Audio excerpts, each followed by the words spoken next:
ஆண்டவரே, ஒரு வார்த்தை சொல்லும், என் வாழ்வு நலமடையும்.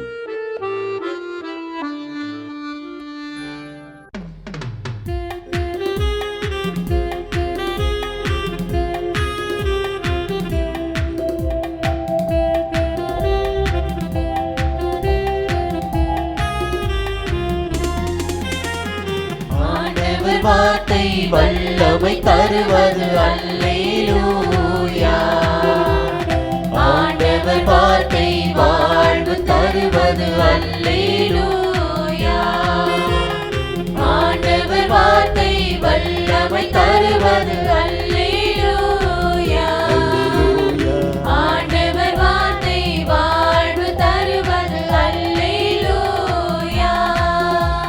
செவிகள் திறக்கட்டும், வார்த்தை வளம் பெற இதயம் திறக்கட்டும், பண்பு வலுப்பெறும், உண்மை உணர்வுகள் வாழ்வில் புலரட்டும், நிறைவாய் வாழ்ந்திடுவோம். ஆண்டவர் வார்த்தை வல்லமை தருவது அல்லேலூயா. ஆண்டவர் வார்த்தை வாழ்வு தருவது அல்லேலூயா.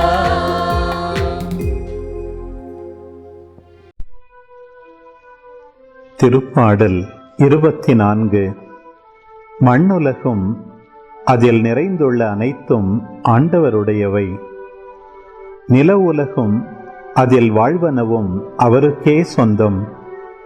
ஏனெனில் அவரே கடல்கள் மீது அதற்கு அடித்தளமிட்டார், ஆறுகள் மீது அதை நிலைநாட்டினவரும் அவரே.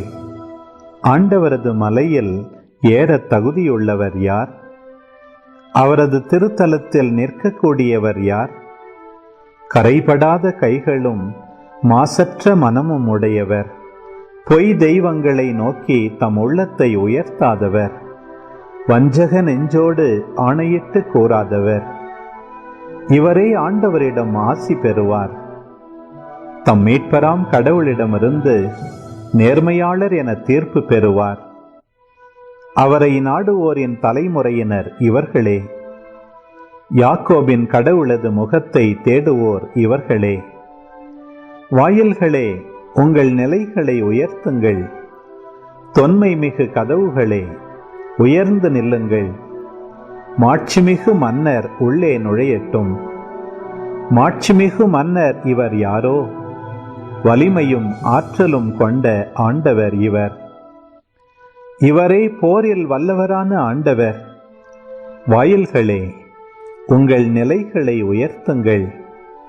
தொன்மை மிகு கதவுகளே, உயர்ந்து நில்லுங்கள். மாட்சிமிகு மன்னர் உள்ளே நுழையட்டும். மாட்சிமிகு மன்னர் இவர் யாரோ? படைகளின் ஆண்டவர் இவர். இவரே மாட்சிமிகு மன்னர். தலைமைத்துவம், பெருமை, அப்புறம் அதனால வர்ற பயங்கரமான விளைவுகளை பத்தின ஒரு பழங்கால கதைக்குள்ள போகலாம். ஒரு ராஜாவோட ஒரே ஒரு முடிவு எப்படி ஒரு தேசத்தையே கண்ணீர்ல தள்ளுச்சுன்னு நாம இன்னைக்கு பார்க்க போறோம். யோசிச்சு பாருங்க, ஒரு மனுஷனோட கர்வத்தால 70,000 உயிர்கள் போக முடியுமா? கேட்கறதுக்கே அதிர்ச்சியா இருக்கு இல்லையா? இது வெறும் கற்பனை இல்ல, இது ஒரு விவிலிய கதையில நடந்த உண்மை. வாங்க இந்த ஆச்சரியமான கதைக்குள்ள போய் இது நமக்கு என்ன சொல்லிக் கொடுக்குதுன்னு பார்க்கலாம். சரி, இந்த கதை எங்கிருந்து ஆரம்பிக்குதுன்னா அரசர் தாவீதிடம் இருந்துதான். அவர் தன்னோட தளபதிக்கு ஒரு உத்தரவு போடுறாரு. அது ஒரு சாதாரண உத்தரவு இல்ல, அது ஒரு தேசத்தோட தலையெழுத்தையே மாத்தி எழுதின ஒரு பெருமையோட ஆரம்பம். தாவீதுக்கு தன்னோட ராணுவ பலம் எவ்வளவு இருக்குன்னு தெரிஞ்சுக்கணும்னு ஆசை. இது சும்மா ஒரு கணக்கெடுப்பு மாதிரி கிடையாது. இது கடவுள் மேல நம்பிக்கை வைக்கிறதுக்கு பதிலா தன்னோட சொந்த படைபலத்து மேல அவர் வச்சிருந்த பெருமையோட வெளிப்பாடு. தன்னோட சக்தி எவ்வளவு பெரியதுன்னு பார்த்து அவர் கர்வம் கொள்ள நினைச்சாரு. இந்த நம்பர்ஸை பாருங்களேன். இஸ்ரேல்ல 8 லட்சம் போர் வீரர்கள், யூதால 5 லட்சம், ஆக மொத்தம் 13 லட்சம் பேர் கொண்ட ஒரு பிரம்மாண்டமான படை. இவ்வளோ பெரிய படையை பார்க்கும்போது எந்த ராஜாவுக்கு தான் பெருமை வராது இல்லையா? ஆனா அந்த பெருமை ரொம்ப நேரம் நீடிக்கல. கணக்கெடுப்பு முடிஞ்சதும் தாவீதோட மனசுல ஒரு குற்ற உணர்ச்சி அழுத்த ஆரம்பிச்சது. அந்த எண்கள் அவருக்கு வெற்றியை தரல, அதுக்கு பதிலா பெரிய வேதனையை தான் கொடுத்தது. கணக்கெடுப்போட முடிவுகள் வந்த உடனே தாவீதோட கர்வம் எல்லாம் கரைஞ்சு போச்சு. அப்பதான் அவருக்கு புரியுது, நாம எவ்வளோ பெரிய தப்பு பண்ணிட்டோன்னு. அவரோட மனசாட்சியே அவரை வாட்டி வதைக்க ஆரம்பிச்சது. தாவீது எவ்வளவு வேகமா பெருமையிலிருந்து பச்சாதாபத்துக்கு மாறினாருன்னு பாருங்க. உடனடியா மண்டியிட்டு கடவுள்கிட்ட மன்னிப்பு கேட்க ஆரம்பிக்கிறாரு. அவரோட வார்த்தைகள்ல இருந்த அந்த வேதனை, அவரோட குற்ற உணர்ச்சி எவ்வளவு ஆழமா இருந்துச்சுன்னு காட்டுது. ஆனா மன்னிப்பு கேட்டதுனால மட்டும் நாம செஞ்ச செயலோட விளைவுகள் மறைஞ்சிடாது இல்லையா? தாவீது தன்னோட தப்ப உணர்ந்துட்டாரு. ஆனா தண்டனைக்கான நேரம் வந்தாச்சு. கதை இப்போ ஒரு முக்கியமான கட்டத்தை நோக்கி நகருது. அடுத்த நாள் காலையில இறைவாக்கினர் காத் தாவீத பார்க்க வர்றாரு. அவரு கடவுள்கிட்ட இருந்து ஒரு செய்தி கொண்டு வர்றாரு. ஆனா அது ஆறுதல் சொல்ற செய்தி இல்ல, அது ஒரு கடுமையான இறுதி எச்சரிக்கை. தாவீது முன்னாடி 3 தேர்வுகள் வைக்கப்படுது. ஆனா அந்த 3மே பயங்கரமானது. 1, நாட்டுல 7 வருஷம் பஞ்சம். இல்லன்னா 3 மாசம் எதிரிகள் கிட்ட இருந்து தப்பிச்சு ஓடணும். அதுவும் இல்லன்னா 3 நாள் நாட்டுல கொள்ளை நோய் பரவும். எதை தேர்ந்தெடுத்தாலும் பாதிக்கப்பட போறது அப்பாவி மக்கள் தான். ஒரு தலைவருக்கு இதை விட ஒரு கடினமான தேர்வு இருக்க முடியுமா? இங்க தாவீதோட ஞானத்தை கொஞ்சம் கவனிங்க. மனுஷங்க கையில மாட்டி கஷ்டப்படுறதை விட கடவுளோட கையிலேயே விழுந்துடலான்னு அவரு முடிவு பண்றாரு. ஏன்னா கடவுளோட கோபத்துல கூட கொஞ்சம் கருணை இருக்கும்னு அவர் நம்பினாரு. அதனால கொள்ளை நோயே தேர்ந்தெடுத்தாரு. தாவீது எடுத்த அந்த முடிவு ஒரு பெரிய பேரழிவை தொடங்கி வச்சது. அவர் நம்பின அதே கடவுளோட கரமே இப்போ தண்டனையா தேசத்து மேல இறங்குச்சு. நாடு முழுக்க ஒரே இருள் சூழ்ந்தது. ராஜ்யத்தோட ஒரு முனையிலிருந்து இன்னொரு முனை வரைக்கும் அந்த கொள்ளை நோய் பரவுச்சு. இறந்தவங்களோட எண்ணிக்கை 70,000. ஒரே ஒரு கர்வமான செயல் 70,000 உயிர்களை பறிச்சது. பேரழிவோட உச்சகட்டமா அந்த அழிவின் தூதர் தலைநகரமான எருசலேமை நோக்கி தன்னோட வாளை ஓங்கினாரு. ஒட்டுமொத்த நகரமும் அழிவோட விளிம்புல நின்னுட்டு இருந்துச்சு. ஆனா அந்த கடைசி நொடியில கடவுள் கருணை காட்டினாரு. போதும், உன் கைய கீழே போடுன்னு அந்த தூதருக்கு கட்டளையிட்டாரு. தாவீது நம்புனது போலவே கடவுளோட கருணை அவரோட கோபத்தை ஜெயிச்சுது. அந்த பேரழிவு நிறுத்தப்பட்டது. ஆனா கதை இதோட முடியல. அழிவு நின்னுடுச்சு. ஆனா தாவீதோட பச்சாதாபம் முடியல. இப்போதான் ஒரு உண்மையான தலைமை பண்புனா என்னன்னு வெளியே தெரியுது. தன்னோட கண்ணு முன்னாடியே அந்த அழிவின் தூதர் நிக்கிறத தாவீது பாக்குறாரு. தன் மக்கள் அழிஞ்சு போறத பார்த்து அவரோட இதயம் நொறுங்கி போகுது. அவரு கடவுள்கிட்ட மன்றாட ஆரம்பிக்கிறாரு. இதுதான் இந்த கதையோட மிக முக்கியமான ஒரு கட்டம். தாவீது முழு பொறுப்பையும் தான் மேல ஏத்துக்கிறாரு. பாவம் செஞ்சது நான். இந்த ஆடு மாதிரி இருக்கிற அப்பாவி மக்கள் என்ன செஞ்சாங்க? தண்டனையை எனக்கும் என் குடும்பத்துக்கும் கொடுங்கன்னு அவர் கெஞ்சுறாரு. இதுதான் உண்மையான தலைமை பண்பு. அப்போ இந்த பழங்கால கதை இன்னைக்கு நமக்கு என்ன சொல்லுது? ஒரு தலைவரோட உண்மையான பலம் அவரோட அதிகாரத்துல இருக்கா, இல்ல அவரு செஞ்ச தப்புக்கு பொறுப்பேத்துக்கிற குணத்துல இருக்கா? உண்மையான சக்தி அதிகாரத்தில் இல்ல, பொறுப்பேற்பதில் தான் இருக்கு. இத பத்தி நீங்க என்ன நினைக்கிறீங்க? திருப்பாடல் 36. பொல்லாரின் உள்ளத்தில் தீமையின் குரல் ஒலித்துக் கொண்டே இருக்கின்றது. அவர்களின் மனக்கண்களில் இறையச்சம் இல்லை. ஏனெனில் அவர்கள் குற்றம் வெளிப்பட்டு வெறுப்புக்கு உள்ளாகப் போவதில்லை என இருமாந்து தமக்குத்தாமே பெருமை பாராட்டிக் கொள்கின்றனர். அவர்கள் வாயின் சொற்கள் தீமையும் வஞ்சகமும் நிறைந்தவை. நல்லுணர்வோடு நற்செயல் ஆற்றுவதை அவர்கள் அடியோடு விட்டுவிட்டனர். படுக்கையில் கிடக்கையில் அவர்கள் சதித்திட்டங்களை தீட்டுகின்றனர். தகாத வழியை உறுதியாக பற்றிக் கொள்கின்றனர். தீமையை புறம்பே தள்ளுவதில்லை. ஆண்டவரே, வானளவு உயர்ந்துள்ளது உமது பேரன்பு. முகில்களை தொடுகின்றது உமது வாக்கு பிறழாமை. ஆண்டவரே, உமது நீதி இறைவனின் மலைகள் போல் உயர்ந்தது. உம் தீர்ப்புகள் கடல் போல் ஆழமானவை. மனிதரையும் விலங்கையும் காப்பவர் நீரே. கடவுளே, உமது பேரன்பு எத்துணை அருமையானது. மானிடர் உம் இறக்கைகளின் நிழலில் புகழிடம் பெறுகின்றனர். உமது இல்லத்தின் செழுமையால் அவர்கள் நிறைவு பெறுகின்றனர். உமது பேரின்ப நீரோடையில் அவர்கள் தாகத்தை தணிக்கின்றனர். ஏனெனில் வாழ்வு தரும் ஊற்று உம்மிடமே உள்ளது. உமது ஒளியால் யாமும் ஒளி பெறுகின்றோம். உம்மை அறிந்தோர்க்கு உமது பேரன்பையும் நேரிய உள்ளத்தோர்க்கு உமது நீதியையும் தொடர்ந்து வழங்கியருளும். சிறுகுற்றோரின் கால் என்னை நசுக்க விடாதேயும். பொல்லாரின் கை என்னை பிடிக்க விடாதேயும். தீங்கிழைப்போர் அதோ அங்கே குப்புற வீழ்ந்து கிடக்கின்றனர். அவர்கள் நசுக்கப்பட்டனர், அவர்களால் எழவே இயலாது. யோசிச்சு பாத்திருக்கீங்களா? நம்ம கூடவே இருக்கிறவங்க, நம்மள நல்லா தெரிஞ்சவங்களே நம்ம திறமைய கண்டுக்காம போகும்போது எப்படி இருக்கும்? ரொம்பவே கஷ்டமா இருக்கும்ல? இன்னைக்கு நம்ம பார்க்க போற கதை இதே மாதிரி ஒரு அனுபவத்தை பத்தி தான். ரொம்ப ஆழமான, ஆனா அதே சமயம் ரொம்ப எளிமையான ஒரு கதை இது. இந்த ஒரு வரி காலத்தை கடந்து நிக்குது. இதுதான் இன்னைக்கு நாம அலச போற விஷயத்தோட மையம். பாருங்களேன், எங்கேயோ இருக்கிறவங்க நம்மள பாராட்டுவாங்க, ஆனா நம்ம கூடவே இருக்கிறவங்களுக்கு நம்ம அருமை தெரியாது. இது மனுஷ இயல்புல இருக்கிற ஒரு பெரிய முரண்பாடு இல்லையா? சரி, இந்த பழமொழி நிஜத்துல எப்படி இருக்கும்னு பாப்போமா? ஒரு கதை மூலமா இத புரிஞ்சுக்கலாம். ஒரு போதகர், அவர் தன்னோட சொந்த ஊருக்கு திரும்பி வராரு. வெளி உலகத்துக்கு அவர் ஒரு பெரிய ஞானி, ஆனா அவரோட ஊர்ல அவர் வெறும் தச்சரோட பையன்தான். இந்த இடத்துல இருந்து தான் நம்ம கதை ஆரம்பிக்குது. கதையோட ஆரம்பம் ரொம்ப சாதாரணமா தான் இருக்கு. இயேசு அவரோட சீடர்களோட சொந்த ஊருக்கு வர்றாரு. வழக்கம் போல ஓய்வு நாள் வந்ததும் தொழுகை கூடத்துல மக்களுக்கு போதிக்க ஆரம்பிக்கிறாரு. பாக்குறதுக்கு எல்லாம் ரொம்ப இயல்பா அமைதியா போற மாதிரி தான் தெரியுது. ஆனா அந்த அமைதி ரொம்ப நேரம் நீடிக்கல.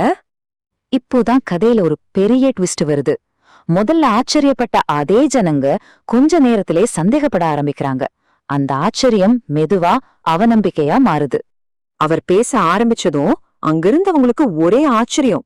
நிஜமாவே அசந்து போயிட்டாங்க. அடேங்கப்பா, என்ன ஒரு பேச்சு, என்ன ஒரு ஞானம் அப்படின்னு வாயடைச்சு போய் நிக்கிறாங்க. இதுக்கு முன்னாடி இந்த மாதிரி ஒரு அதிகாரத்தோட யாரும் பேசினத அவங்க கேட்டதே இல்ல. ஆனா அந்த ஆச்சரியம் ரொம்ப நேரம் நிக்கல. உடனே கேள்விகள் ஆரம்பிச்சிருச்சு. இவரை பேசுறதெல்லாம் சரி, ஆனா இவருக்கு இதெல்லாம் எங்கிருந்து வந்துச்சு அப்படின்னு யோசிக்க ஆரம்பிச்சுட்டாங்க. அதாவது அவங்களுக்கு தெரிஞ்ச அந்த சாதாரண மனுஷனுக்கும் அவங்க காதுல கேக்குற இந்த அசாதாரண ஞானத்துக்கும் ஒரு சம்பந்தமே இல்லையேன்னு குழம்பி போனாங்க. அப்போதான் அவங்க ஒருத்தருக்கு ஒருத்தர் பேசிக்க ஆரம்பிக்கிறாங்க. இவர் அந்த தச்சர் தானே, மரியாவோட பையன் தானே, இவரோட தம்பிங்க எல்லாரும் நம்ம ஆளுங்க தானே, அட இவரோட தங்கச்சிங்க கூட இங்க நம்ம கூட தானே இருக்காங்க அப்படின்னு அவரோட குடும்பத்தை பத்தியே பேசி அவர் ஒரு சாதாரண வட்டத்துக்குள்ள அடக்க பாக்குறாங்க. கடைசியில என்ன ஆச்சு? அந்த பழக்கமே பகையா மாறுச்சு. இவன் நமக்கு தெரிஞ்ச பையன்தானே அப்படிங்கிற அந்த எண்ணம் அவரோட மகத்துவத்தை ஏத்துக்க விடாம தடுத்துடுச்சு. அதனால அவங்க அவரை நிராகரிச்சாங்க. இந்த அவநம்பிக்கை வெறும் எண்ணத்தோட நிக்கல, அதுக்கு ஒரு விளைவு இருந்துச்சு. ரொம்ப ஆச்சரியமான, நேரடியான ஒரு விளைவு. கதையோட உச்சகட்டமே இதுதான். பாருங்க, அவரால பெரிய அற்புதங்களை எல்லாம் செய்ய முடியும், ஆனா அங்க அவரால ஒண்ணுமே பண்ண முடியல. சில நோயாளிகளுக்கு கைய வச்சு சுகம் கொடுத்தாரே தவிர வேற எந்த பெரிய செயலையும் செய்ய முடியல. ஏன் அவரோட சக்தி குறைஞ்சிடுச்சா? இல்லவே இல்ல. அந்த மக்களோட அவநம்பிக்கை தான் அவரோட சக்தியா அங்க செயல்பட விடாம தடுத்துடுச்சு. இங்கதான் ஒரு சுவாரஸ்யமான விஷயம் நடக்குது. ஜனங்க அவரோட ஞானத்தை பார்த்து ஆச்சரியப்பட்டாங்க, ஆனா அவரோ அந்த ஜனங்களோட நம்பிக்கையின்மைய பார்த்து ஆச்சரியப்பட்டாரு. இதுதான் இந்த கதையில இருக்கிற மிகப்பெரிய முரண்பாடு. எவ்வளவு ஆழமான கருத்து இல்லையா? சரி, இந்த கதை நடந்து கிட்டத்தட்ட 2000 வருஷம் ஆச்சு. ஆனா இது வெறும் இயேசுவ பத்தின கதை மட்டும்தானா? இல்ல, இது நம்ம எல்லாரையும் பத்தின கதை. மனுஷனோட இயல்பை பத்தி இதுல இருந்து நம்ம கத்துக்க வேண்டிய பாடம் என்ன? இந்த கதை நமக்கு சொல்ல வர முக்கியமான ஒரு விஷயம் பழக்கத்தின் பார்வை. அப்படின்னா என்ன? ஒருத்தரோட சாதாரண பின்னணி, அவங்க நம்ம கூடவே வளர்ந்தாங்க அப்படிங்கறதுனால அவங்களுக்குள்ள இருக்கிற பிரம்மாண்டமான திறமைய நம்மால பார்க்க முடியாம போயிடுது. இந்த பழக்கம்ங்கிற ஒரு திரை நம்ம கண்ணு முன்னாடியே இருக்கிற ஒரு பெரிய விஷயத்த மறைச்சிடுது. அதனால இந்த கதைய முடிக்கும் போது நம்ம மனசுல ஒரு முக்கியமான கேள்வி எழணும். நம்மளோட வாழ்க்கையிலயும் இந்த பழக்கத்தின் பார்வை நம்ம கண்ணை மறைக்குதா? நம்ம கூடவே இருக்கிறவங்க, நம்ம நண்பர்கள், நம்ம குடும்பத்தினர், அவங்கள ரொம்ப நல்லா தெரியுங்கிற ஒரே காரணத்துக்காக அவங்களோட உண்மையான திறமையை நம்ம பார்க்காம இருக்கோமா? இத பத்தி கொஞ்சம் யோசிச்சு பாருங்க.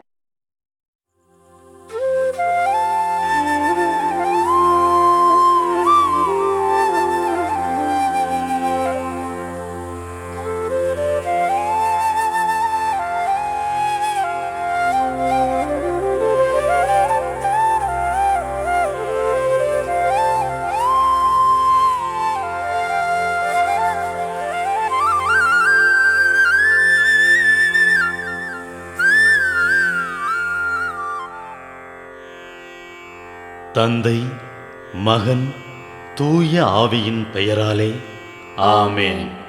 வானகத் தந்தையே இறைவா, உம்மை போற்றுகிறோம். இயேசுவே ஆண்டவரே, உம்மை போற்றுகிறோம்.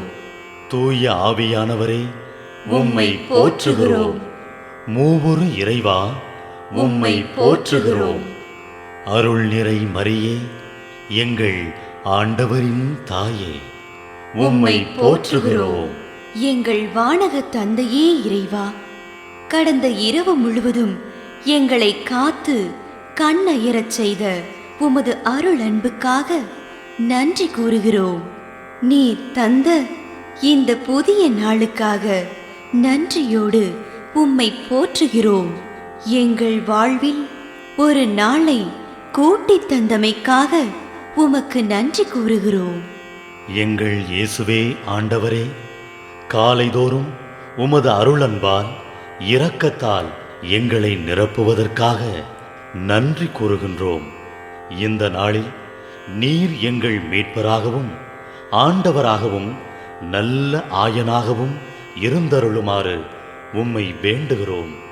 இயேசுவே, இன்று எங்களோடு தங்கும். எங்களை எமது விருப்பப்படியன்று உமது திருவுளப்படியே வழிநடத்தும். எங்கள் தொழிலை, முயற்சிகளை, உழைப்பை, படிப்பை, வேலைகளை ஆசீர்வதியும். தூய ஆவியானவரே, எங்கள் வழித்துணையாளரே, இன்று முழுவதும் எங்கள் ஞானமாய், ஆற்றலாய், சக்தியாய் இருந்தருளும். தீமைகளை வெல்ல இந்நாளில் எங்களுக்கு மன உறுதியை தாரும். எங்களை சந்திப்பவருக்கு அமைதியை, அன்பை, ஆறுதலை கொடுக்கும்படியாக எங்கள் உள்ளங்களையும் இல்லங்களையும் உமது தெய்வீக அமைதியால், அன்பால் நிரப்பியருளும். மூவொரு இறைவா, இந்த நாளையும் எங்களையும் எங்கள் எண்ணங்களையும் செயல்பாடுகளையும் பயணங்களையும் ஆசீர்வதியும். நாங்கள் சந்திக்கும் மனிதர்கள், எங்கள் குடும்பத்தார், உற்றார் உறவினர், எங்கள் நண்பர்கள் மற்றும் எல்லோருக்கும் துணையாயிருந்தருளும். மேலும் உடல் நலம் குன்றியோர், துயருறுவோர், கைவிடப்பட்டோர், தனிமையில் வாடுவோர், எளியோர், படிக்கும் மாணாக்கர்கள், ஆசிரிய பெருமக்கள், அரசு அலுவலர்கள், நாட்டு தலைவர்கள், விவசாயிகள், கடலில் பணிபுரிவோர், பிற தொழில் செய்வோர், துறவிகள், பங்கு தந்தையர், எங்கள் மறைமாவட்ட ஆயர், ஏனைய ஆயர்கள், திருத்தந்தை ஆகிய அனைவரையும் இக்காலை பொழுதில் உம் திருப்பாதம் ஒப்படைக்கின்றோம். அனைவரையும் ஆசீர்வதித்து பாதுகாத்து வழிநடத்தியருளும். அம்மா மரியே, எங்கள் ஆண்டவரின் தாயே, உம் கருணை மிகு அருட்பார்வை எனும் அடைக்கல கோட்டைக்குள்ளே இன்று முழுவதும் எங்கள் ஒவ்வொருவரையும் அரவணைத்து எந்த சூழ்நிலையிலும் உம்மையும் உம் திருமகன் இயேசுவையும் விட்டு பிரியாதபடி எங்களை பாதுகாத்து வழிநடத்தி அருளும். எங்கள் நல்ல தந்தையே, கேட்டதெல்லாம் கிடைக்கும் என்ற தளராத உறுதியோடும் விசுவாசத்தோடும் எங்கள் அன்னையாம் மரியாளின் பரிந்துரையில் நம்பிக்கை வைத்து இந்த மன்றாட்டுக்களை எங்கள் ஆண்டவராகிய இயேசு கிறிஸ்து வழியாகவும் தூய ஆவியானவர் வழியாகவும் உம்மிடம் சமர்ப்பிக்கின்றோம். எங்கள் வானகத் தந்தையே, போற்றி போற்றி. எங்கள் ஆண்டவராகிய இயேசுவே, போற்றி போற்றி. தூய ஆவியானவரே, போற்றி போற்றி. மூவொரு இறைவா, போற்றி போற்றி என்று போற்றி மகிழும் எங்கள் இதயத்தை உமது தெய்வீக வல்லமையால் நிரப்பி இந்த நாள் முழுவதும் எங்களை பாதுகாத்து வழிநடத்தியருளும் எங்கள் நல்ல தந்தையே. ஆமென்.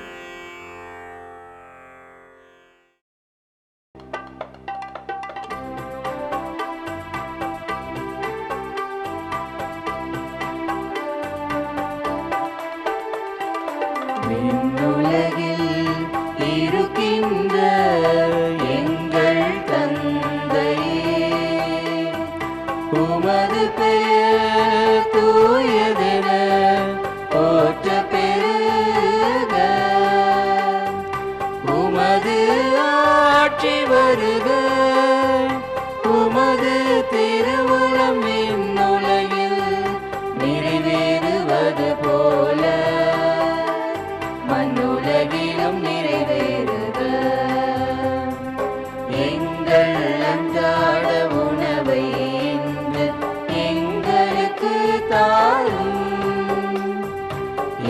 எங்களுக்கு எதிராக குற்றம் செய்வோரை நாங்கள் மன்னிப்பது போல எங்கள் குற்றங்களை மன்னியும், எங்களை சோதனைக்கு உட்படுத்தாதேயும், தீமையிலிருந்து எங்களை விடுவித்தருளும், எங்களை விடுவித்தருளும். அருள் நிறைந்த மரியே வாழ்க, ஆண்டவரும் உடனே பெண்களுள் பேறு பெற்றாய் நீயே. உம்முடைய திருவயிற்றின் கனியுமான இயேசுவும் ஆசி அருள பெற்றவர்.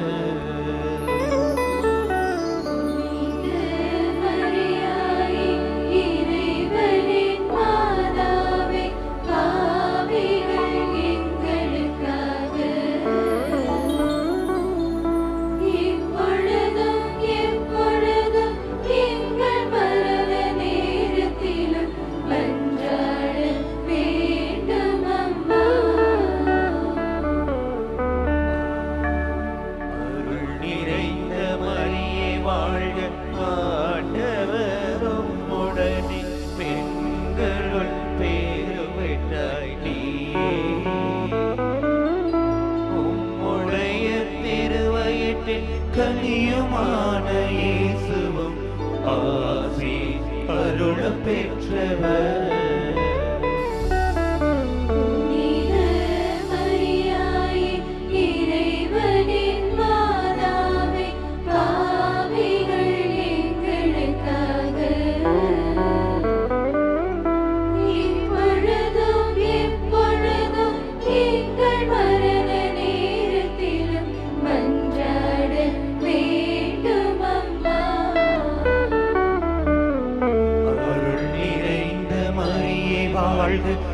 ஆண்டவரும் உடனே பெண்களுள் பேறு பெற்றாய் நீயே.